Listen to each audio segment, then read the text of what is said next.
वज़ीर-ए-आज़म की ज़ेर सदारत कौमी सलामती कमेटी का इजलास आज दोबारा होगा। अहम फैसले मुतवक्की। काबीना अरकान समेत अस्करी क़यादत शरीक होगी।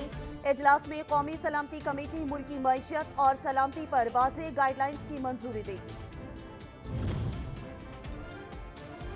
इत्तेहादी जमात MQM की नाराजगी दूर करने का मिशन। बल्दियाती हल्का बंदियों बारे आज बिलावल हाउस में अहम इजलास होगा। MQM का वफ्द भी इजलास में शिरकत करेगा। अयाज सादिक की सरबराही में भी एक वफ्द MQM से मुज़ाकरात के लिए आज कराची पहुंचेगा।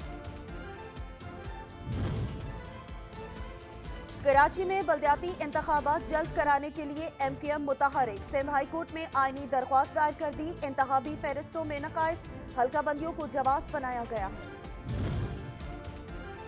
स्पीकर पंजाब असेंबली ने असेंबलियां तहलील न करने की खबरों की तरदीद कर दी। सफ्तान खान कहते हैं इमरान खान जब कहेंगे असेंबलियां तोड़ देंगे। हमारे नंबर्स पूरे हैं। हमारे MPs को कोई छुपाना चाहे तब भी नहीं छुपेंगे।